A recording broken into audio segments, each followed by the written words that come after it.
inovação, criatividade, liderança, determinação. Cada um com o seu sonho. O que eles têm em comum? A escolha. A escolha que faz toda a diferença. Venha para a Metropolitana. Nós iremos com você. Vestibular Agendado 2020. Agende sua prova pelo site metropolitana-ro.com.br ou use a sua nota do Enem. Metropolitana. Escolha fazer a diferença. Bem-vindo ao Centro Universitário dos Seus Sonhos. Os laboratórios têm tudo de mais moderno para você praticar durante o curso. Aqui você pode viver uma experiência universitária única e completa. Agende a sua prova pelo site vestefinca.com.br ou use a sua nota do Enem. Esse centro universitário poderia estar em qualquer lugar do mundo, mas está aqui em Porto Velho, Rondônia. Centro Universitário Aparício Carvalho. Venha viver essa experiência.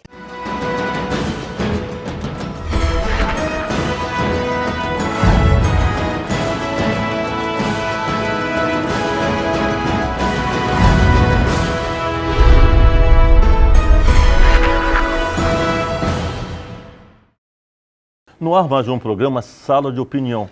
E hoje vamos abordar sobre perícia criminal. Aqui com os peritos Ramon, Danilo e Gaio. São profissionais em que trabalham na perícia. Logicamente que hoje vamos aproveitar esses grandes profissionais para conhecer um pouco dessas perícias e como são realizadas, a importância dela para, muitas vezes, descobrir, muitas vezes, algo que sem a perícia jamais chegaria para elucidar o crime. Bem-vindos, senhores peritos. Bem-vindos. Agradecemos aqui a oportunidade de estar aqui no programa Sala de Opinião. Nossos espectadores, sejam bem-vindos. Vocês acompanharão aqui um pouco do nosso trabalho, um pouco do que a perícia criminal tem feito aqui no estado, e nós dividiremos aqui o espaço para trabalhar bem um pouco de cada área, para que você, da população, tenha acesso a essa parte que é muitas vezes feita em todo o bastidor. Então, nos bastidores são solucionados vários crimes e muitas vezes a população nem sabe que passou pela perícia para ser resolvido. Pode se apresentar porque eu não falei o nome, né? Assim, eu sou o Ramon, sou perito criminal, trabalho no Instituto de DNA Criminal. Gostaria de agradecer também a oportunidade de poder estar aqui no programa Sala de Opinião. Cumprimentar também os colegas, Danilo e Gaio. Estamos aí na luta, nas elucidações de crimes também. Me chamo Gaio, como o colega Ramon acabou de dizer. Eu estou lotado hoje no Instituto de Criminalística. Ele fica aqui em Porto Velho, né? E lá a gente trabalha com diversas problemáticas aí da nossa cidade. E muito vem falar um pouco do que é o local de crime, como é o perito no local de crime. Falar um pouquinho aí dessa profissão que é bem interessante. Danilo, você está na perícia já há alguns anos, né? Pouco tempo. Um pouco tempo, né? E na sua vivência, nesses anos de vivência dentro da perícia, o que melhorou na perícia? Nós tivemos a criação da perícia da Superintendência de Polícia Técnico-Científica no ano de 2015. Ocorreu um desmembramento de dentro da Polícia Civil, passando a integrar a 4ª Força da Segurança Pública. Então nós temos a Polícia Militar, Bombeiro Militar, Polícia Civil e a Polícia Técnico-Científica. Então é um órgão recente, é um órgão bem novo. E de lá para cá, nesses últimos 4 anos, nós tivemos diversas melhoras. Depois os colegas poderão incrementar essa nossa fala inicial. Justamente podemos citar aqui no âmbito do DNA. O DNA antigamente ele era feito em outros estados, um exame caríssimo, exigia muitos equipamentos, e de certa forma houve um investimento do poder governamental no sentido de possibilitar ao estado de Rondônia a realização desses exames aqui.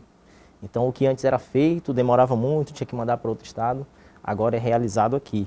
Então os colegas poderão falar mais sobre isso. Nós tivemos um bom tempo com uma grande dificuldade com relação a essas perícias, né? Por falta de profissionais, por falta de estrutura. E isso atrapalhava muitas vezes a elucidação de um crime, né? Muitas vezes algo que não era tão sofisticado, mas que nós não tínhamos para elucidar esse crime. E hoje a realidade é outra. Com certeza, a realidade é outra, como o Danilo vem falando, né? Antigamente você tinha um crime que exigia uma coleta de algum perfil genético, tinha que sair para fora do estado. Então, o senhor imagina o estado inteiro, a demanda do estado inteiro, você ter que sair, juntar os casos, alguns casos, não poderiam ser vários, né? Porque você já vai para outro laboratório de outros colegas, né? Então, a demora para dar essa resposta, né? Então, era por meio de convênio.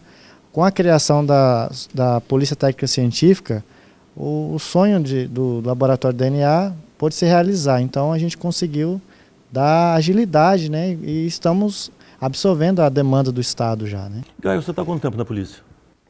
Como o Danilo comentou, nós somos recentes do último concurso, né, da perícia criminal. Já estou aí há 1 ano e meio exercendo essa profissão aí que tanto gosto, né?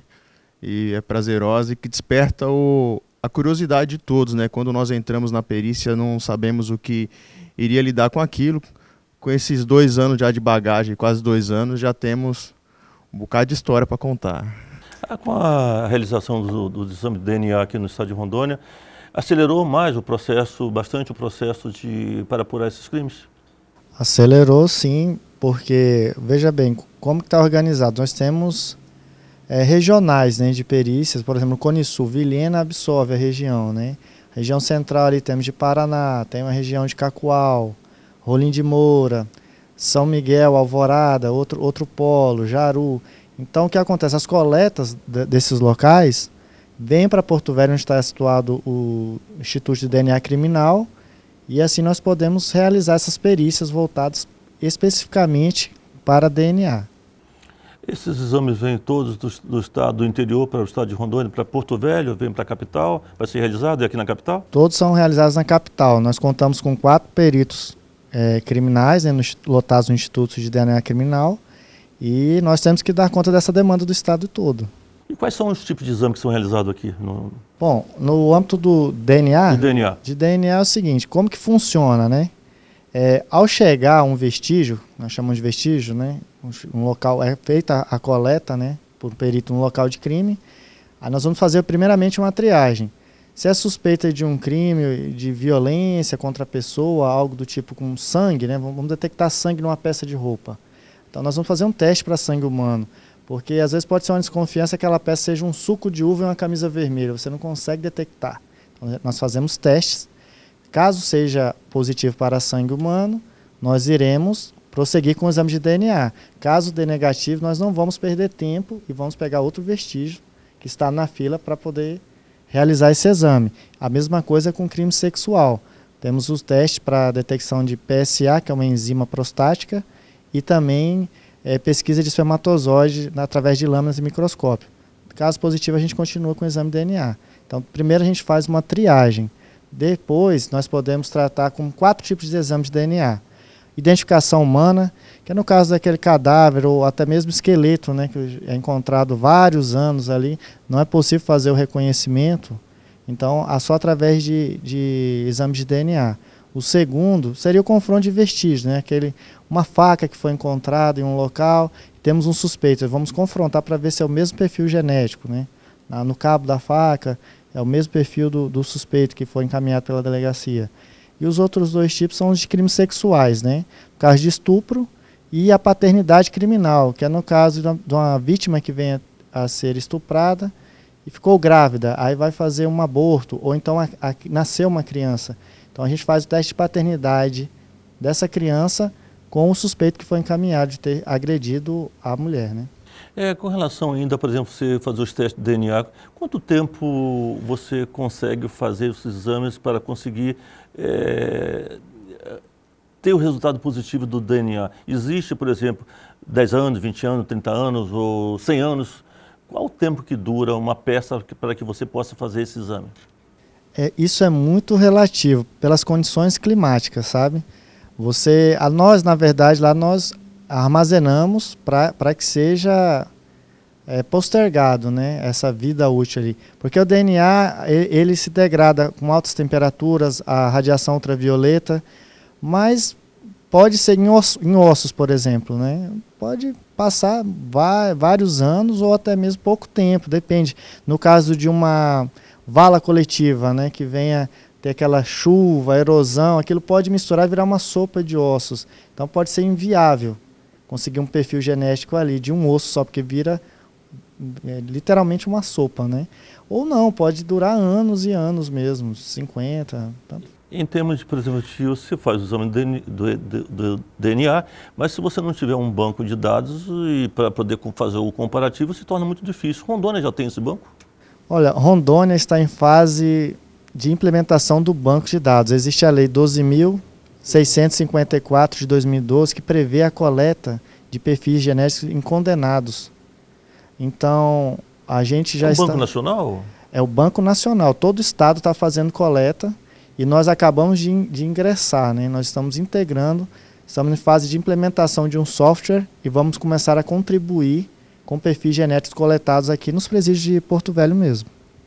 Vocês três trabalham na perícia e cada um faz um tipo de exame. Como é que é feito essa harmonia de trabalho para poder realmente chegar a um resultado final? Isso, essa relação, ela é muito integrativa. Nós, para termos um bom trabalho, precisamos que os nossos parceiros, né, as outras forças que conosco trabalham, desempenhem também o papel de forma bem zelosa, bem criteriosa. Então, desde quando ocorre um crime, né, na cena do crime, a polícia militar vai chegar, vai fazer o isolamento, a partir dali aciona a perícia criminal, nós processamos aquela cena de crime e o que tiver que ser analisado, tiver que ser esmiuçado, nós encaminhamos para os setores específicos. Então, se você tem lá uma mancha de sangue, uma impressão digital, se você tem lá uma bituca de cigarro, então tudo isso tem que ser processado posteriormente.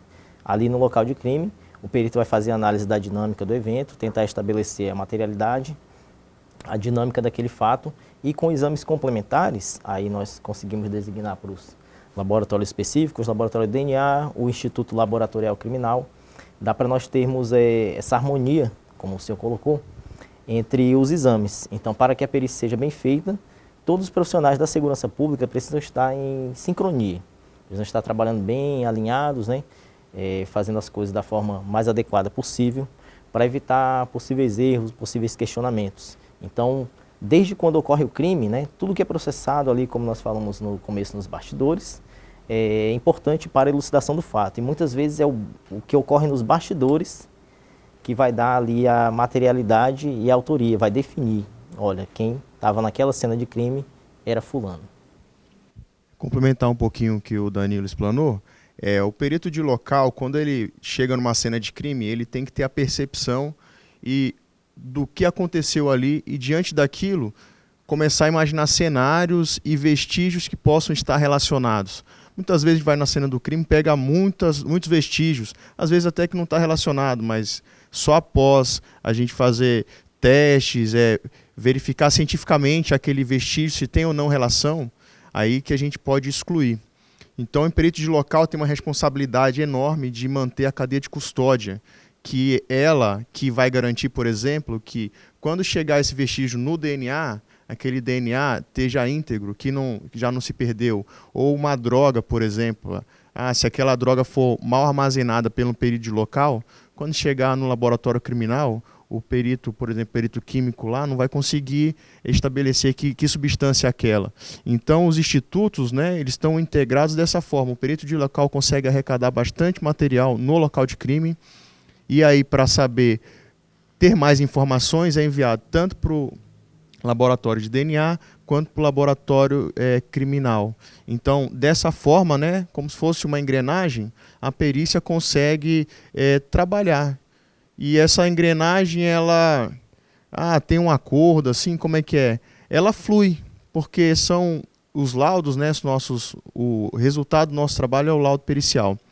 Então, cada instituto fica a par do seu laudo. Então, se eu pego uma mancha de sangue ou pego um osso em um local de crime, o Instituto de DNA vai ter um laudo relacionado ao DNA daquele osso. O laboratório criminal pode me dizer a composição química daquela mancha de sangue.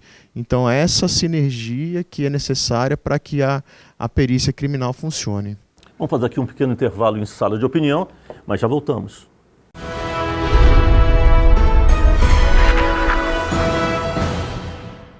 Inovação, criatividade, liderança, determinação. Cada um com o seu sonho.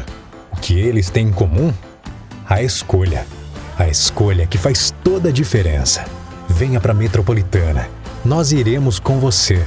Vestibular agendado 2020. Agende sua prova pelo site metropolitana-ro.com.br ou use a sua nota do Enem. Metropolitana. Escolha fazer a diferença. Bem-vindo ao Centro Universitário dos Seus Sonhos. Os laboratórios têm tudo de mais moderno para você praticar durante o curso. Aqui você pode viver uma experiência universitária única e completa. Agende a sua prova pelo site vestefinca.com.br ou use a sua nota do Enem. Esse centro universitário poderia estar em qualquer lugar do mundo, mas está aqui em Porto Velho, Rondônia. Centro Universitário Aparício Carvalho. Venha viver essa experiência.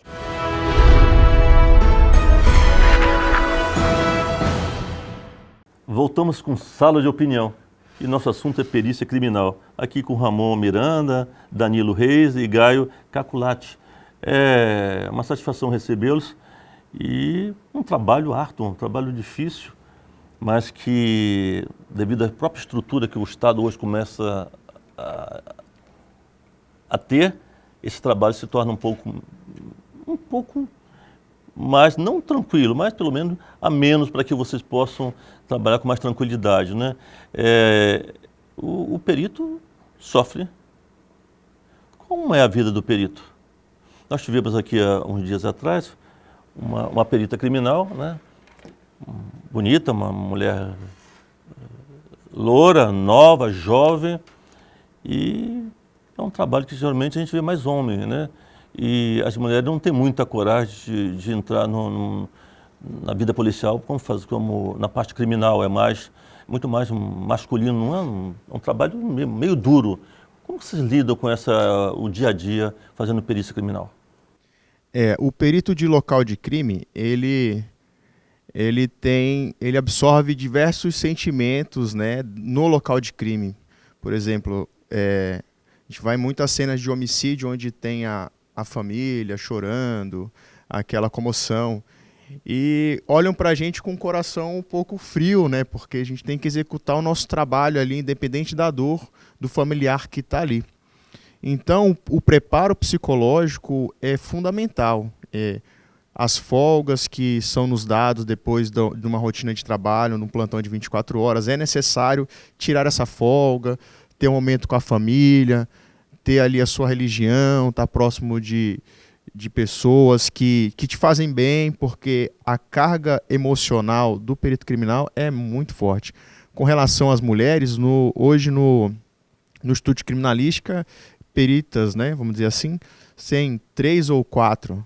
E elas são minorias de verdade, mas não... Estão ganhando espaço, né? Elas ganham espaço e um trabalho bem executado. Mulher sempre faz o trabalho com uma cautela maior. A gente já percebe, por não perceber com a doutora que esteve conosco aqui, o amor que ela tem pela profissão. Eu acho que é interessante, é importante ver a inclusão das mulheres nesse trabalho, né? Mas com relação, por exemplo, ainda aos dados que precisamos coletar para os nossos bancos de dados com relação ao DNA, com relação ao nosso presídio, o que tem sido feito para coletar esses dados? Então, nós fizemos um mutirão com esses 4 peritos, alguns peritos do Instituto de Criminalística também nos ajudaram. O Gaio esteve presente em uma das coletas. Verdade. E nós já estamos com um número de 1.808 perfis, né, coletados, de coletas, para poder inserir nesse banco de dados aqui do Estado, vai contribuir para o nacional. Como que isso, o que isso traz de benefício? Por exemplo, vamos supor que uma pessoa cometa um crime lá em Mato Grosso e venha fugido para cá. Encontraram o material genético, mas não conseguiram identificar quem foi. E aqui ele comete outro crime. E aí, aqui sim ele é identificado.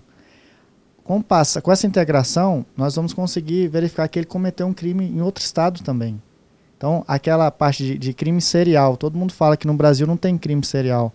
A gente já está começando a observar que tem sim. Em outros estados, vários perfis são coincidentes. Então, a pessoa vai mudando, vai fugindo, né? Vai mudando de estado e começa a cair esses crimes. Aí fica aquela falsa sensação, o crime compensa, esse cara fez e não foi pego. Ele foi pego, sim, mas vai cair todos os crimes que ele cometeu nas costas, né? Digamos assim, né? Que o pessoal fala na gíria do presidiário, vai cair tudo. Então você consegue elucidar e dar autoria a crimes que não eram solucionáveis. E qual a dificuldade que vocês têm para realmente colher esses dados? Quais são os empecilhos, muitas vezes, que você pode encontrar num presídio para ter essa coletânea de dados importantes para a polícia? A primeira dificuldade são as facções, né? Nós não podemos colocar 2 presos de facções diferentes na mesma sala. Nós ficamos numa sala e vamos fazendo de pouco a pouco. Não podemos deixar muitos presos, né? Nós somos poucos.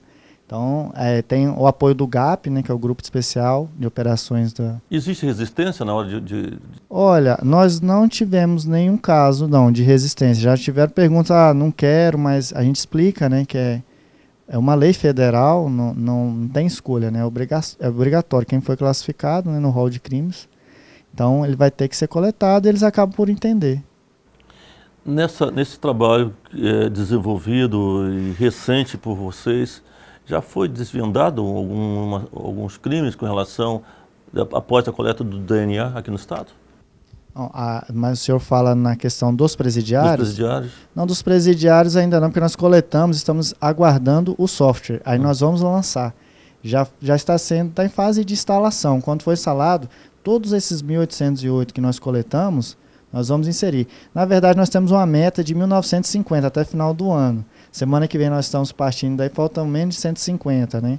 Então, aí, a partir de 2020, nós vamos inserir esses 1.950 perfis e os outros estados do país vão ter acesso e vão poder comparar, para verificar se tem alguém de outro estado que está aqui. Existe uma expectativa, pelo menos, de elucidar? Existe expectativa, mais crimes? Sim. Quer falar? Não, a questão do banco de dados de DNA. Hoje está sendo feito a estruturação de Rondônia. E depois vai ser essa comunicação, o banco de dados fica em Brasília, Ramon? A Polícia Federal, né, também está integrada. Então tem um banco de dados maior que vai receber todos esses dados das unidades federativas. Então, a partir desse momento que Rondônia coloca suas informações no banco de dados maior, que hoje ainda está sendo, que a instalação, como o Ramon fala, é essa preparação para que esses dados estejam nesse banco de dados maior. Então, a partir do momento que tiver nesse banco de dados maior, aí vai começar a dar os matches, né? Esse banco de dados, por exemplo, Polícia Civil e Polícia Federal, existe uma cooperação mútua nesse sentido? Essa demanda do banco de dados de perfil genético é uma política do Brasil, né, do governo brasileiro, em integrar todos os estados, né? Hoje são quantos, Ramon? Quantos bancos de dados? Quantos estados participantes? 22, salvo engano, porque estão inaugurando. Isso, em 2012 veio a política, né? A lei 2.654 de 2012. Então, o juiz Sérgio Moro entendeu e deu incentivo. Existem estados que não têm laboratório de DNA e já estão sendo criados. Não, nós precisamos que esteja redondo em todos os estados. Todo mundo tem o seu laboratório de DNA e começa a integrar a rede para contribuir. Porque senão o trabalho fica falho, né? Nós precisamos ter a conectividade. O cara cometeu um crime aqui e vai lá para o Piauí que não tenha o laboratório de DNA, não vai adiantar, né? Nós vamos ter uma falha. Então, queremos que toda a rede, por isso que a rede integrada funcione. Então, está se buscando, estão criando, onde não tem instituto, para alinhar, tentar deixar, nivelar todos os estados e a gente possa contribuir, né? Também esse projeto foi tão sucesso que agora já começa a se falar no banco de dados de fragmentos de projétil de arma de fogo e estojo balístico. Então, uma arma que cometeu um crime em São Paulo, no Sudeste, no Nordeste, a partir do momento que esse banco já está se estabelecendo as políticas, os parâmetros de como vai ser essa integração de informação, então uma arma que foi cometido um assalto no Sudeste pode ser encontrada aqui no Norte. E essa ideia surgiu também da questão do DNA, do sucesso que foi o DNA, que está sendo, e agora vão também a ser integrado com a balística. Quais são as dificuldades que se encontra, por exemplo, num projeto desse de uma bala que exterminou com a vida do João, do José? Como é esse processo? Então, no Instituto de Criminalística, existem algumas seções internas, uma delas é da eficiência e balística. Lá ele tem a seção de tem os comparadores balísticos, onde é analisado os raiamentos do projétil, a forma como a arma bate no estojo, fica as marcas. Isso são marcas individualizadoras. Na questão do projétil de chumbo, por exemplo, ele se deforma com bastante facilidade. Então, se eu fizer um disparo de arma de fogo e pegar numa parede, ele vai ter deformidades que talvez até esconda ou subtraia as raias, os raiamentos, né, as marcas deixadas pelo raiamento no projétil, que dificulta, né, a identificação de se aquele projétil saiu daquela determinada arma. É um trabalho de paciência. O perito que exerce esse trabalho, ele tem uma política de trabalhar apenas 6 horas por dia, de tanto cansaço que é visual, de ter que identificar os raiamentos e estabelecer, né, essas características individualizadoras do projétil. Um perito para chegar, por exemplo, a uma capacidade total para que isso realmente seja bem sucedido na sua perícia, quanto tempo ele demora, na realidade, para definir um quadro que é apresentado para ele? Ser perito criminal está em constante atualização, né? Na ciência aí a gente vê como ele trabalha com a parte científica, né? A todo momento está surgindo novas formas de fazer ciência. E ele passa a carreira inteira dele estudando e se qualificando. Claro que com a quantidade de perícias que se realiza, tem uma maior facilidade. Naquela problemática, talvez ele já percebeu em algum canto, então ele tenta aplicar de uma forma similar. Nós temos até o nosso colega, mandar um abraço para o César Moretti, aí, com 35 anos de perícia criminal, e ele conversando nos corredores, ele ainda estou aprendendo sobre perícia. Então, assim, eu acredito que não tem assim o amadurecer, o florescimento, comparar com uma flor, né? Eu floresci. Ele está sempre se desenvolvendo. Só para citar, no caso, o César Moretti, né, que é o nosso mestre aí, foi professor na nossa academia também. Ele é um exemplo disso, porque na década de 90 ele já trabalhava, não se tinha celulares, smartphones. Então, hoje, a perícia, né, da informática, ela é fundamental, todo mundo tem um celular. Muitas informações podem ser adquiridas ali. Então, ele teve que aprender também. Como é que é? Se ele ficou preso lá na máquina de escrever, a internet não existia. E é muito mais difícil, né? É muito mais difícil. E ele conseguiu, ele é um excelente profissional. Parabéns. Referência. Moretti aí, parabéns mesmo. É um trabalho, uma vida, né? Mas vamos fazer aqui um pequeno intervalo em sala de opinião e já voltamos.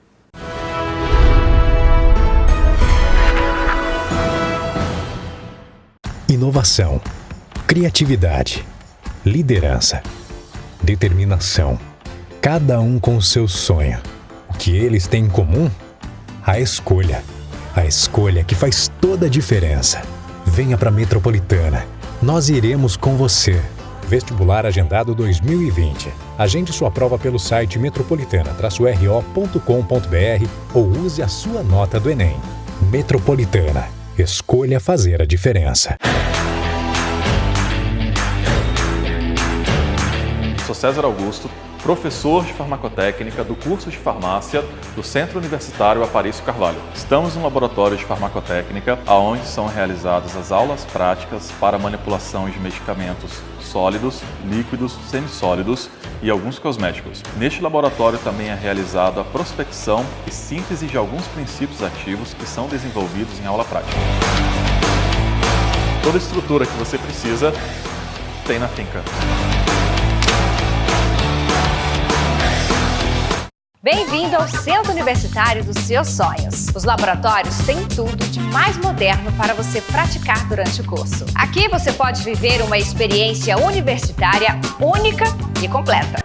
Agende a sua prova pelo site vestefinca.com.br ou use a sua nota do Enem.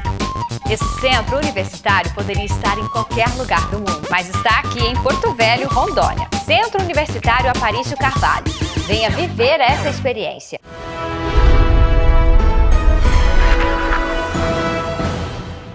Voltamos com sala de opinião e falando sobre perícia criminal. Eu estou aqui com 3 professores da perícia E, logicamente, que algumas pessoas estão nos assistindo querendo saber como que eu posso ser um perito, né? Como que eu posso ter essa formação de perito. Eu gostaria que você explicasse aquelas pessoas que estão interessadas quais são os requisitos para que eles possam ser um perito criminal. Isso. Vou aproveitar aqui a oportunidade, né, e convidar o telespectador para dar muita atenção a esses detalhes que nós falaremos, porque queremos sim, claro, né, todo o quadro de servidores precisa de mais servidores, né, quanto mais pessoas, maior a capacidade de dividir o trabalho. Então, para que a pessoa possa ingressar no quadro da perícia criminal, é necessário, por lei, que seja um profissional de nível superior. E lá no Código de Processo Penal consta, né, em diversos momentos que o perito é o profissional de nível superior e que ele precisa ter uma formação de acordo com a área que ele vai trabalhar preferencialmente, né? Não é uma formação obrigatória. Por isso que em vários estados, como o Gaio falou, nós temos peritos generalistas. Abre lá uma vaga para perito criminal, graduação, nível superior, sem uma restrição. Agora em outros estados, como aqui, em Rondônia, nós temos o concurso com áreas fechadas, de perícia, perito contador. Tem que ser o cara formado em ciências contábeis. Então, perito engenharia, aí tem lá, engenharia de minas ou geologia, é uma área. Engenharia da computação, sistema de informação ou ciência da computação, é uma outra área. Então, aqui há especificação no estado de Rondônia. Em outros estados, graduação nível superior. Além disso, nível superior, com formação nessas áreas específicas, dependendo do edital, o perito vai passar, o candidato a perito vai passar pela prova discursiva, vai passar muitas vezes por prova oral, teste físico, e o teste físico muitas vezes consiste em corrida de 12 minutos, em teste de barra ou abdominal, ou ainda flexão de braços. Tem que passar ainda por a prova oral, né, o teste físico, o exame psicotécnico, né, como o Gaio colocou, né, ele tem que ter um preparo psicológico muito bom para enfrentar a profissão, né, cheia de detalhes importantes, principalmente, por exemplo, né, aproveitando o momento, quando o perito vai fazer uma perícia em que houve uma atrocidade com uma criança. Se é um perito que já é pai, ou uma perita que é mãe, você tem aquela sensibilidade de estar ali com a criança e tudo, e você encontra uma atrocidade dessa com a criança, aquilo mexe com você. Então você tem que ter um preparo psicológico muito bom. Mesma coisa com o idoso tem a capacidade reduzida de se defender. E a pessoa vai lá e faz uma atrocidade contra um idoso. Então isso é impactante. A pessoa precisa ter esse preparo, né? Tem que saber que ao entrar O controle emocional tem que ser muito grande, né? Isso, ao entrar vai enfrentar diversas dificuldades, não só a parte boa, nós não devemos falar só que tudo é um mar de rosas, devemos falar a parte técnica, a parte verídica, como ocorre, né? E a que a pessoa está sujeita. Então nós temos isso, e por último o curso de formação profissional. Aí no curso a pessoa vai aprender sobre as diversas áreas da perícia, o caráter multidisciplinar que a perícia criminal tem, vai ter aulas de defesa pessoal, vai ter instrução de armamento e tiro, vai ter instrução contra bombas, explosivos e incêndio. Então é uma formação muito repleta, muito ampla. Não é porque, por exemplo, eu sou um perito da área de química que eu não preciso entender de homicídio, não preciso entender de balística ou de computação.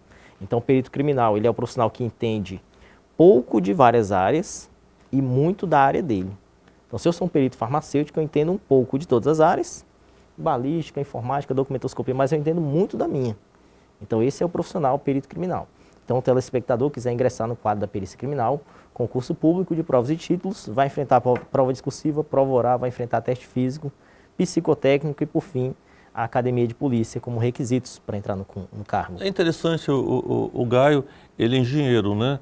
E logicamente que a perícia, ele vai fazer cálculos, o farmacêutico vai apurar as reações químicas. É algo interessante. Então, nós em Rondônia, nós temos peritos para todas as áreas? Temos as mais diversas áreas, né? Nós temos peritos, né? Posso citar aqui algumas áreas, porque Pois são não. muitas mesmo. Temos perito em administração, economia, em geografia, em biologia, em engenharias mais diversas, civil, engenharia elétrica, temos engenharia da computação, como o Gaio falou, contabilidade, engenharia florestal, nós temos química, né, farmácia, tínhamos, né, há pouco tempo biomedicina, né, perito com a formação em biomedicina, engenharia agronômica. É um quadro grande, então, Quadro muito, de peritos. Isso, nós temos em torno de, para levar para mais, 100 peritos na ativa. Um Quadro número 100 peritos razoável, na né? ativa é um número até baixo para a quantidade de municípios, né? Por isso que ficou, como o Gaio falou, regionalizado. São 8 regionais no interior e mais a capital, que centraliza 3 Mas centraliza institutos. todos aqui na capital? Não, por exemplo, Vilhena tem a coordenadoria de criminalística de lá que atende Cerejeiras, né? Chupinguaia, atende ali Colorado, então vários municípios do Cone Sul, Vilhena. Vindo para cá, na BR, nós temos a regional de Cacoal, já pega Pimenta Bueno, Espigão, e depois de Paraná, que já vai pegar Presidente Médici, vai pegar Ouro Preto, então tem essa divisão, com 8 regionais no interior e mais os institutos na capital. Então eles fazem as perícias externas lá, e o que eles não conseguem solucionar lá de demandas, eles mandam para cá, que são os exames mais específicos. Por exemplo, o DNA não tem no interior. Então, se tem um crime lá que precisa do DNA para resolver, tem que ser mandado, coletado o vestígio, né, de maneira adequada, muitas vezes, né, pelos colegas de local de crime mesmo, ou às vezes, se for um cadáver, né, o médico legista, né, faz um trabalho grandioso ali, um trabalho que muito significa, né, para a perícia criminal, né, uma coleta bem feita. Então, esse vestígio é mandado para cá. Então, aqui na capital estão os laboratórios especializados. Então, muitos colegas conseguem resolver no interior mesmo, e quando é muito específico, muito detalhista, aí manda aqui para a capital. Aproveitando a fala do Danilo, no interior nós temos a Secrins, que seria comparado à medicina ou clínico geral. Então, ele processa o local e alguns exames mais simples ou que não requer de tanta estrutura, então são feitos no interior.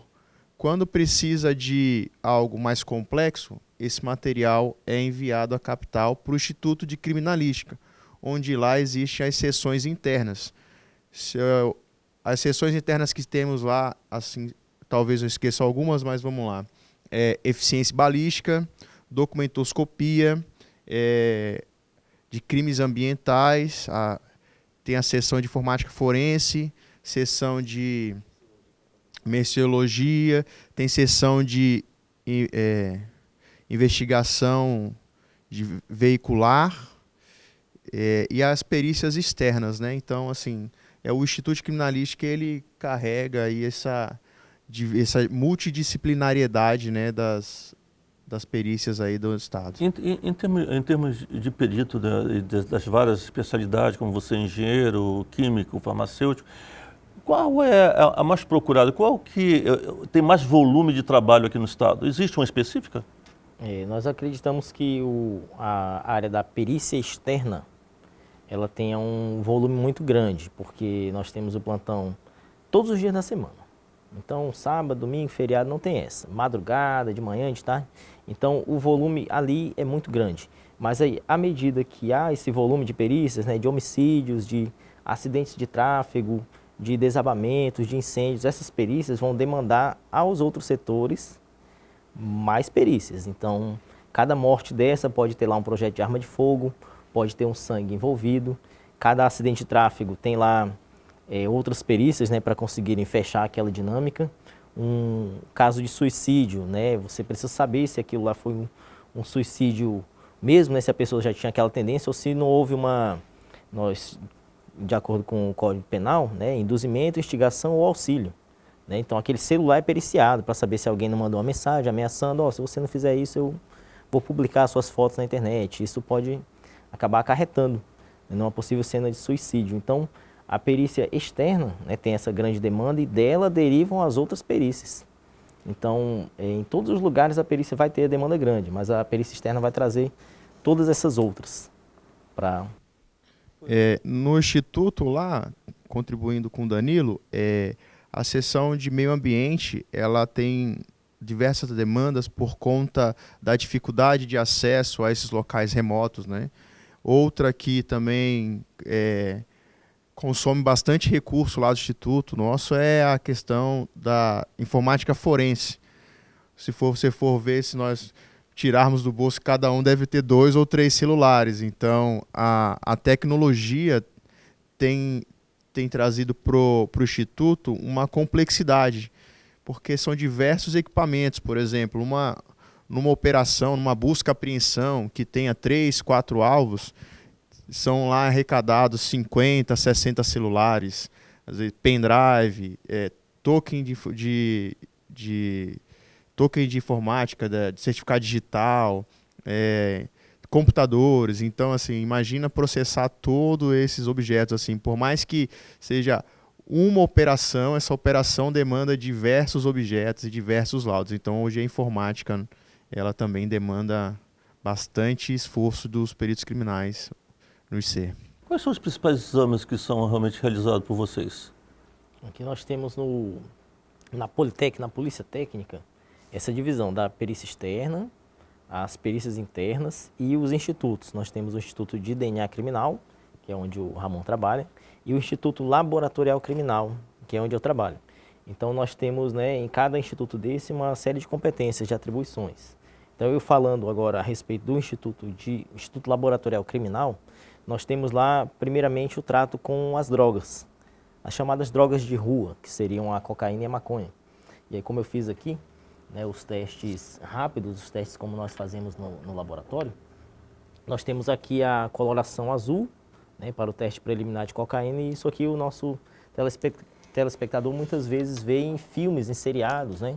Chega lá no aeroporto, pegou lá uma carga e fez o teste, ficou azulzinho, então o resultado... O azul é cocaína. Positivo para cocaína. E o cor de rosa? Aqui não foi reagente, né? É reagente, o reagente que nós utilizamos, ele já tem a coloração rosa, né? Então é um reagente rosa, um incolor, o pó branco suspeito, se ficar azul aí nós temos a reação preliminar. Positivo para cocaína. Isso você consegue, por exemplo, numa abordagem, no próprio aeroporto, você consegue fazer um exame desse? Consegue, né? E aí o aeroporto, como é de atribuição federal, né? Lá os agentes da Polícia Federal fazem esse exame. Já fazem esse exame. Né? Então eles pegam lá o material suspeito, já fazem o teste ali mesmo e dali já utilizam o que diz no artigo 50, lá da Lei de Drogas. Lá fala que é suficiente o laudo preliminar. Então não é porque deu azul que está confirmado que é cocaína. É que tem uma substância com características próximas da cocaína, então é preliminar.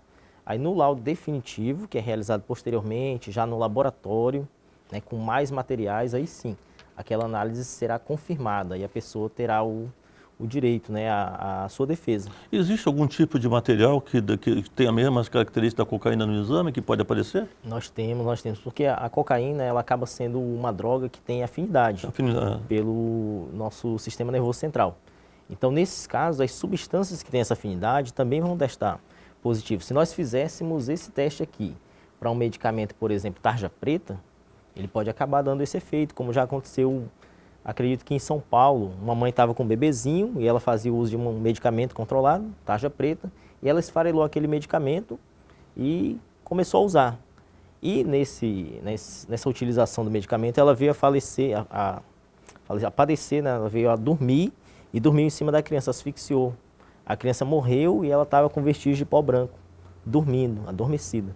E aí chegou, né, a perícia criminal do local, coletou aquele material na boca dela, viu lá, fez o teste, deu azul, positivo para cocaína. Aí ela foi conduzida, ficou presa, né, provisoriamente pelo fato de ter dado positivo, mas depois a análise definitiva revelou que era um medicamento tarja preta. Então ela... Quando dá um negativo dessa forma, como é chamado esse exame?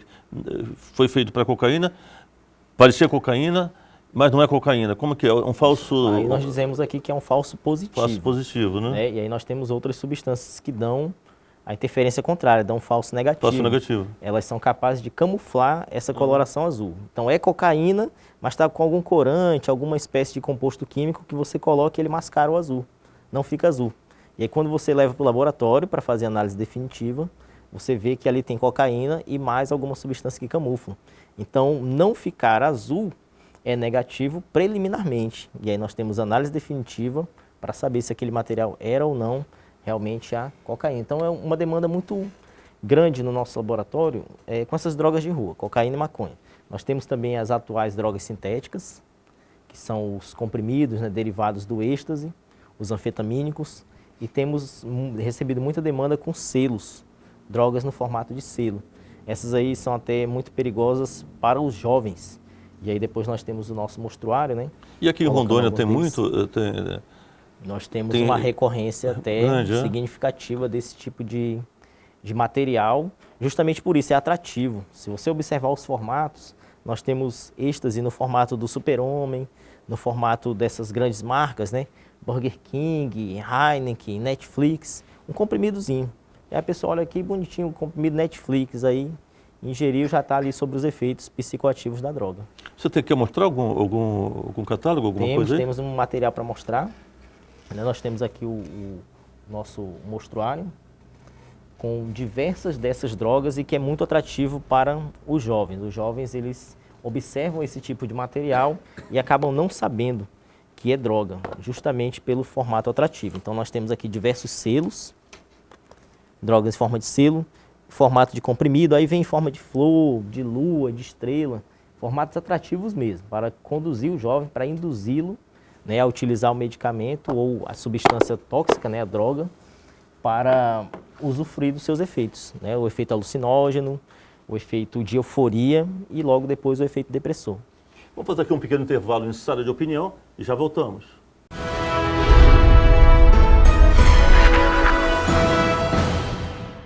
Inovação, criatividade, liderança, determinação. Cada um com o seu sonho. O que eles têm em comum? A escolha. A escolha que faz toda a diferença. Venha para a Metropolitana. Nós iremos com você. Vestibular agendado 2020. Agende sua prova pelo site metropolitana-ro.com.br ou use a sua nota do Enem. Metropolitana. Escolha fazer a diferença. Bem-vindo ao Centro Universitário dos seus sonhos. Os laboratórios têm tudo de mais moderno para você praticar durante o curso. Aqui você pode viver uma experiência universitária única e completa. Agende a sua prova pelo site vestefinca.com.br ou use a sua nota do Enem. Esse centro universitário poderia estar em qualquer lugar do mundo, mas está aqui em Porto Velho, Rondônia. Centro Universitário Aparício Carvalho. Venha viver essa experiência.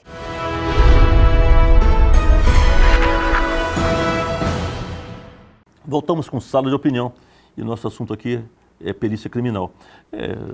Todos nós temos notícia de uma série de casos, muito triste muitas vezes e perturbador, do Boa Noite Cinderela. E logicamente que Rondônia não deve ficar longe desses casos também. E vamos saber aqui dos peritos, como que é a incidência do Boa Noite Cinderela aqui no estado? Nós temos aqui no estado de Rondônia a ocorrência com certa frequência desse tipo de golpe, né, denominado assim, Boa Noite Cinderela. E aí, se você for puxar lá na história, quem dormiu não foi a Cinderela, foi a Bela Adormecida. Então era para ser assim, Boa Noite Bela Adormecida, mas Boa Noite Cinderela é alusão a ela ter perdido o sapato, o lado do sapato. E, na verdade, quando a pessoa cai nesse tipo de golpe, ela acaba perdendo muito mais. Então, se ela perder só um sapato, é lucro. Né? Então, nós temos relatos de pessoas que caíram, né, nesse tipo de golpe e perderam celular, notebook, coisas materiais que podem ser recuperáveis. Mas outras pessoas já perderam a dignidade. Então, é algo assim mais íntimo da pessoa, então é muito ruim de lidar. Então, o que acontece? A pessoa chegou na delegacia com a suspeita, olha, eu acordei agora, eu acho que eu fui dopada. Me estupraram e chega lá e é coletado dessa pessoa o material. Ou a urina, né, muitas vezes se a pessoa quiser também, né, com livre consentimento esclarecido, o sangue. Coletou o sangue, aí nós fazemos um teste rápido, né, para a urina, para identificar se há a presença ali de um benzodiazepínico, porque o caso do Boa Noite Cinderela, por muito tempo ficou sendo utilizado a droga chamada flunitrazepam. Por muito tempo foi essa droga utilizada, mas atualmente nós já achamos muitas outras que causam o mesmo efeito. A pessoa vai cair no sono depois de pouquíssimo tempo. Então nós recebemos o material, a urina, pingamos aqui nessas cavidades e a ausência aqui no nosso teste é que vai indicar a positividade. Então, em um caso nós temos cocaína, no outro caso nós temos benzodiazepínicos e cocaína. Aí nós fazemos a busca mais aprofundada nesse material, no sangue ou na urina, para encontrar algum benzodiazepínico, algum medicamento dessa classe que possa causar essa sonolência rápida, essa sonolência intensa na pessoa. Então, tem muitos relatos. Então, a saída, né, o caminho é esse, né? A pessoa vai na delegacia, registra, e quando a pessoa morreu, aí os familiares, né, falam, tem suspeita de que ela tenha sido dopada. Aí coleta do mesmo jeito, o médico legista coleta e manda para o laboratório criminal esse material para que nós possamos fazer o teste, tentar identificar qual foi essa droga. Vamos um pouquinho, né, Ramon, falar agora um pouquinho mais contigo, com relação às divisões dentro da perícia criminal. Como é que é lá dentro do seu organismo? Como é que se divide isso? Lá no Instituto de DNA Criminal, né, como eu havia falado, Nós temos 4 tipos de exames, né? Que é a identificação humana, que é aquela questão da pessoa desaparecida ou cadáver, né? Os crimes sexuais, né? O caso de estupro. Paternidade criminal, pode ser feita através de um feto que foi abortado, né? Por uma pessoa que foi violentada sexualmente, ou até mesmo uma criança que vem a nascer, tem um suspeito, a gente faz a paternidade. E o confronto de vestígios, né? Que pode ser uma faca, roupa, né? Da vítima com o agressor. Pode ser encontrado uma peça de roupa, por exemplo, na casa do suspeito, né? Então a gente consegue ligar esse perfil genético da roupa que era da vítima, então esse cara já está dentro do caso, né? Está no local. Então ele passa a ser um suspeito. E todos os peritos lá fazem esse exame, né? Dentro do instituto todos fazem esses exames aí. Perito externo e perito interno. Como é que é o trabalho? Qual é o trabalho? Lá no Instituto de Criminalística nós temos o perito externo e o perito interno. O perito interno é aqueles que estão trabalhando nas seções, como eu já explanei anteriormente, que estão seção de balística, de computação, de documentoscopia. E o perito externo é aquele perito de local de crime, onde ele trabalha durante 24 horas no seu plantão e lá ele está com a incumbência de atender crimes contra a vida, crimes contra o patrimônio e crimes de trânsito, né, que a gente tem muito aí na cidade. Aí, o pessoal tem batido bastante os carros. Cada vez mais, né? Exatamente, o número de carros na cidade aumentou e nossas vias não aumentou de acordo, né? Professores, a rotina do trabalho de um perito não é nada fácil. Como é que vocês encaram essa rotina?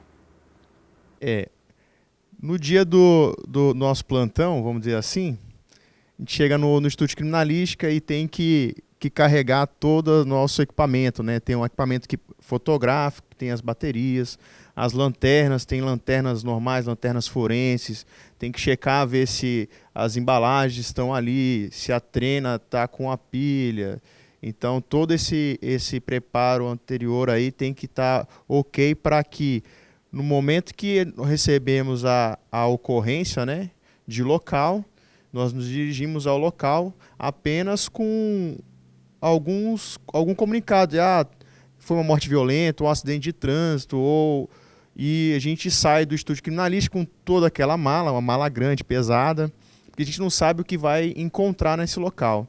E assim a gente vai desempenhar nosso trabalho em tentar processar aquele local com as ferramentas que nós temos e com o conhecimento pregresso, né, da nossa formação, e tentar desenvolver o melhor trabalho possível. E após processar esses locais, pegar os vestígios e enviar tanto para o laboratório criminal como para o laboratório de DNA. E aí, decorrer desse processo, o delegado de polícia vai solicitar o nosso laudo pericial, que aí a gente vai escrever tudo aquilo que a gente vivenciou naquele local e a entregar, que é o grande finale, né, da perícia, é o laudo pericial, que tanto contribui aí para a sociedade, para o processo penal, para o inquérito policial. Então essa que é a nossa rotina aí de um plantão. Uma das dificuldades muitas vezes que vocês encontram na cena de um crime é que, às vezes, a preservação não é feita adequadamente. E isso atrapalha muito na elucidação do caso. Como que vocês conseguem, na realidade, manter esse local sem ser contaminado? A preservação do local, na verdade, ela não só depende da perícia, né? Todo o órgão de segurança pública está envolvido naquilo ali. Desde o familiar que encontra, por exemplo, no caso de homicídio, o seu familiar, algum conhecido no chão, de ir lá manipular o corpo, por exemplo, trocar de posição, ele já se torna um local inidôneo, que é um local que foi já manipulado, né? O local que não foi manipulado, idôneo. Mas a preservação a gente tenta isolar ao máximo e o perito tem que ter a capacidade de saber se aquele vestígio foi manipulado ou não. Por exemplo, nos casos de homicídio, a gente utiliza muito a força da gravidade. Quando um corpo é movimentado, às vezes ele está numa posição onde a direção da gota vai para cima, né? Então a força da gravidade não contribui para esse processo de levar essa gota para cima. Então a gente já sabe ali que pode ser que movimentaram o corpo naquele momento. Aqui na região, existe muita dificuldade com relação a esse comportamento das pessoas? É bem engraçado, porque exatamente na parte de crimes contra a vida, as pessoas são muito curiosas, né? Então elas querem saber o que aconteceu, como que é desenvolvido o trabalho, então tem bastante curioso aí. E o engraçado é que quando o corpo sai, a gente quer ter mais facilidade de trabalho, a gente libera o corpo e aí não fica mais ninguém. Só fica o perito criminal e o técnico, né, que está ali com a gente consegue trabalhar de uma forma mais tranquila. Já no acidente de tráfego, né, as pessoas curiosas, às vezes, até provocam outro acidente em observar o acidente que aconteceu. Então, assim, o interessante é que mantenha a curiosidade aí, tentem acessar os jornais para saber o que aconteceu, porque essa curiosidade aí muito nos atrapalha. Danilo, falávamos sobre a questão do Boa Noite Cinderela e do tipo de drogas que muitas vezes são usados para tornar a presa fácil, né? Que tipo de pessoas que têm sido envolvidas nesse Boa Noite Cinderela? Quais são a idade, a faixa etária e quem são esses personagens? Nós temos muitos casos de envolvimento de jovens, né, em festas assim que são um pouco mais reservadas, né, festa que nem todo mundo tem acesso. E nesse tipo de festa, né, o jovem começa a curtir ali bastante, né, tomar muito, e alguns já viram, né, já assistiram algum documentário, algum programa, e muitos já utilizam o copo, né, e colocam a mão assim protegendo contra alguma possível tentativa de inserir ali uma substância entorpecente. E em outros casos a pessoa já tem aquele copinho que tem a tampa, né, com o canudo para evitar esse tipo de golpe. Mas em sua essência, jovens ali de no máximo 25 anos, ali nós temos uma demanda muito grande, né? Em raros outros casos nós temos pessoas com elevado poder aquisitivo, né, empresários, pessoas que são donas de negócios, porque há uma tentativa de obtenção de vantagem ilícita em cima disso, né? A pessoa é dopada para que possa haver alguma ação sem o consentimento, né, e ser obtida essa vantagem ilícita. Mas crime sexual? Crime sexual nós temos uma demanda considerável, né? Não é a maior, mas nós temos uma demanda considerável. E as pessoas que são vítimas desses casos, elas procuram realmente, demoram a procurar a polícia para registrar o boletim de ocorrência? Ou Sim, são fáceis? Tem temos dificuldade? alguns casos que, principalmente nos que eu falei com relação à dignidade da pessoa, né? A pessoa teve ali a sua dignidade, a sua intimidade violada e ela fica por dias traumatizada com aquilo. Então, até ela voltar a se procurar a delegacia de polícia para fazer o registro da ocorrência, acaba sendo uma situação muito delicada. Então, tem até casos de pessoas que deixaram de registrar. Elas foram lá conosco, olha, passei por isso, né? Eu vi que fulano passou, veio aqui, registrou, processou, mas eu passei por isso e demorei a cair em mim e depois preferi não registrar mais, eu preferi superar o trauma sozinho. É um cuidado que todos têm que ter, né? Jovens, principalmente na noite, né? E a bebida, infelizmente, é algo que leva à morte. Doutores, quero aqui agradecer imensamente a participação de vocês, peritos criminais aqui em Sala de Opinião. O nosso programa está sempre aberto para orientar e informar a nossa população. Quero agradecer imensamente a vocês. Muito obrigado, Ramon, muito obrigado, Danilo e Gaio. Muito obrigado a vocês. Fica aqui o nosso agradecimento na abertura, poder falar um pouco da perícia criminal, que é um assunto que está em voga aí nos seriados, né? E as pessoas têm curiosidade em saber. E o convite foi bem-vindo. Pode convidar mais vezes, que estamos aí bem dispostos a participar. Será sempre um prazer recebê-los. Gostaria de agradecer o espaço cedido aí no programa Sala de Opinião. Como o Danilo bem falou no início, né, nosso trabalho é nos bastidores. É muito bom poder contar para a população, né, um pouco do nosso trabalho, que eles possam saber, né, que nós estamos aí, mesmo sem aparecer muito, trabalhando muito para poder dar uma resposta para a sociedade. Danilo, você também tem uns agradecimentos a fazer, eu acho que esqueceu, né? Tem, importante. Queremos aproveitar aqui esse momento, né, esse espaço que o senhor nos concedeu, né, agradecer ao senhor, primeiramente, e a toda a estrutura aqui da faculdade, né, na pessoa do professor Luan Filipe, que nos apoiou bastante, né, levando essa divulgação aos acadêmicos É importante porque muitas vezes o acadêmico está ali concluindo o curso e ele sequer ouve falar sobre aquela vertente do conhecimento, sequer ouve falar que ele pode ser futuramente perito criminal. Ah, porque ele formou em farmácia, ele vai abrir uma farmácia, vai abrir um negócio próprio, mas às vezes é um estudante que ele quer ir para a perícia criminal. Então, esse espaço que a faculdade nos ofereceu, né, de poder estar em contato com os alunos, foi crucial, fundamental, e creio que daqui a alguns anos nós teremos alguns frutos dessas sementes plantadas agora, alguns colegas, né, que estão agora na área acadêmica, migrando para a perícia criminal conosco. Queremos agradecer também, deixar aqui nosso agradecimento ao governo do Estado, Marcos José Rocha dos Santos, que nos deu essa oportunidade, juntamente com o secretário de Segurança Pública, o coronel José Hélio Cisneros Pachá, o secretário adjunto, que é o delegado Hélio Gomes Ferreira, que esteve conosco, o nosso superintendente Domingos Sávio, mandou inclusive um abraço para o senhor. E queremos também deixar aqui nossos agradecimentos à Polícia Militar, que é quem trabalha, como o Gaio falou, na isolamento e preservação do local de crime. Né, geralmente é o primeiro agente público que chega ali na cena do crime, né? E a Polícia Militar fez, no último 27 de novembro, aniversário de 44 anos, a Polícia Militar de Rondônia. Nós tivemos recentemente também, dia 2 de dezembro, o aniversário da Corporação dos Bombeiros Militares, que também atuou muito conosco em locais de incêndio, de afogamento, né? Os bombeiros sempre estão presentes, né? Os soldados do fogo, como são chamados, e meus parabéns à corporação também. Tivemos dia 3 o dia do delegado de polícia, e no último dia 4, o dia do perito criminal, que nós estamos aqui aproveitando essa oportunidade para celebrar todos juntos. E agradecemos novamente o espaço que o senhor nos concedeu e queremos, né, possivelmente, né, num futuro próximo, aí, sermos chamados novamente. Muito obrigado. Parabéns à Polícia Militar, ao Corpo de Bombeiros do Estado, aos peritos criminais e a toda a corporação. Realmente, sem vocês, né, o Estado não seria o que é hoje. Parabéns a todos. E chegamos ao final de Sala de Opinião. Um grande abraço a todos e até o próximo programa.